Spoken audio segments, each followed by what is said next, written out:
आज हम पढ़ेंगे सर्किट। सर्किट एक लूप होता है जिसके माध्यम से करंट फ्लो होती है। जो करंट एक स्थान से दूसरे स्थान पर फ्लो होती है। सर्किट किससे मिलकर बना होता है? सर्किट में बैटरी, स्विच, बल्ब, रजिस्टर ये सब मिलके एक सर्किट का निर्माण करते हैं। सर्किट देखेंगे अपन ओपन सर्किट और शॉर्ट सर्किट। सबसे पहले देखेंगे ओपन सर्किट। ओपन सर्किट क्या होते हैं? ओपन सर्किट जिसमें जो करंट फ्लो हो रही है वो ज़ीरो है और resistance equal to tends to infinite, voltage not equal to zero. मतलब कि सर्किट में करंट है जो फ्लो नहीं हो रही, वहाँ वोल्टेज ड्रॉप कुछ ना कुछ होगा और रेजिस्टेंस वहाँ पे इनफाइनाइट होगा। फिर देखेंगे short circuit.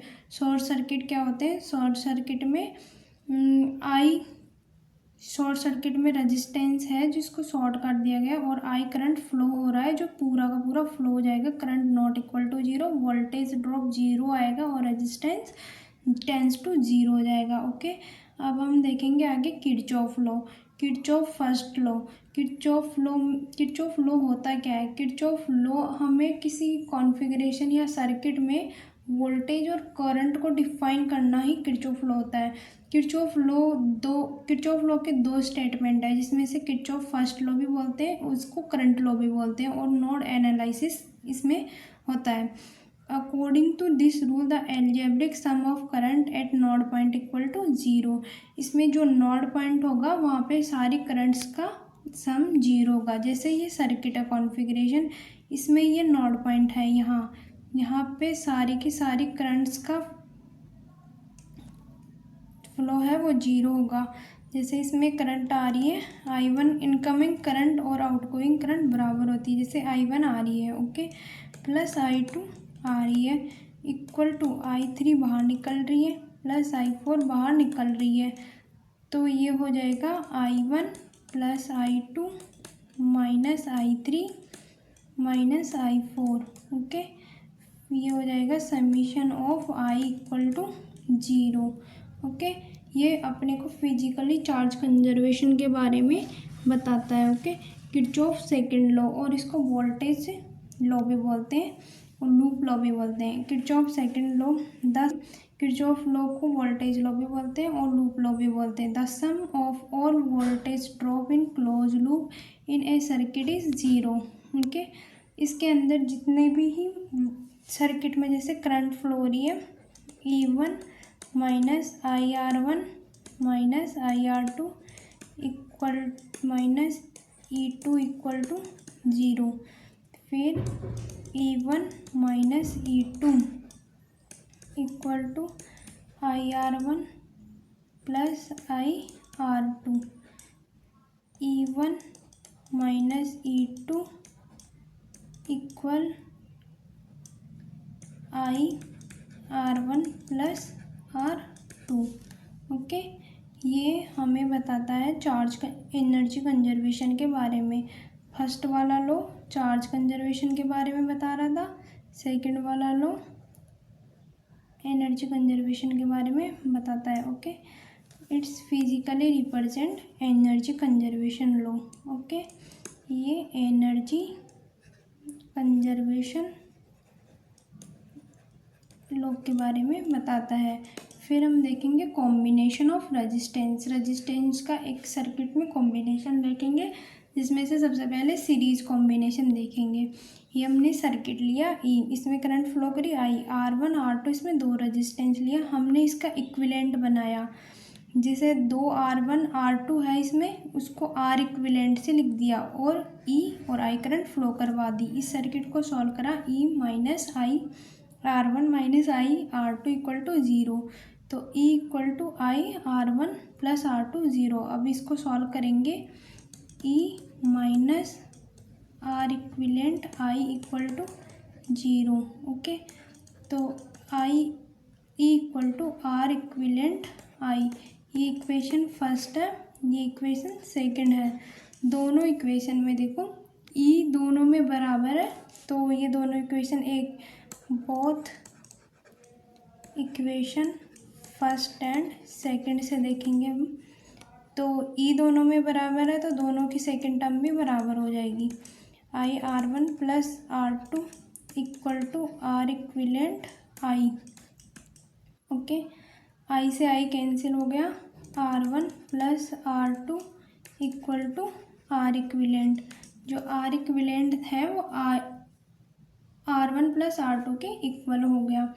For N resistance, अगर सर्किट में एन रेजिस्टेंस हो तो क्या होगा, तो एन रेजिस्टेंस के लिए R equivalent is equals to R1 plus R2 plus dot dot dot dot R N. तो इफ़ R1 है जो R2 के बराबर हो, R1 equal to R2 equal to R के इक्वल हो, तो ये हो जाएगा R equivalent equal to N R के। ओके,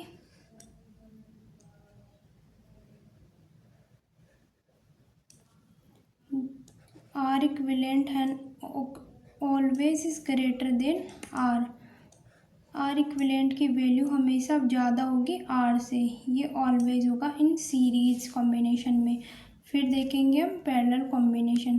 पैरेलल कॉम्बिनेशन में क्या करा हमने, ये लगाई बैटरी और आई पैरेलल में I1 I2 फ्लो करा और दो रेजिस्टेंस लगा दिए और इसको इक्विलेंट, इसका इक्विलेंट सर्किट बना दिया E equal to I R equivalent. Okay, अब इसमें इक्वेशंस देखेंगे पैरेलल सर्किट में। Okay, I equal to I1 plus I2। Okay, जो I है वो दो पार्ट्स में डिवाइड हो रही है, I1 प्लस I2 में। तो I इक्वल टू क्या होगा, E अपॉन R1।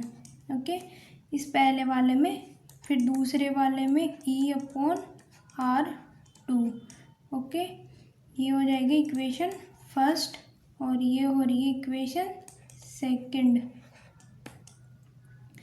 इससे आई की वैल्यू निकाल लेते हैं, I equal to E upon R equivalent. Okay, both equation से देखेंगे दोनों से, both equation first and second. E upon R equivalent equal to E upon R1 plus E upon R2। Okay, E से E cancel out हो जाएगा common लेके, तो ये बचेगा 1 upon R equivalent is equals to 1 upon R1 plus 1 upon R2। तो R equivalent को लिख सकते हैं, आगे देखेंगे 1 upon R equivalent equal R1 R2 LCM लिया, R2 प्लस R1। ओके, तो R equivalent equal to R1 R2 upon R1 plus R2। Okay, ये इसका हो गया parallel combination. For N circuits के लिए देखेंगे। ओके, इसमें एन सर्किट हो तो क्या करेंगे, इफ एन सर्किट्स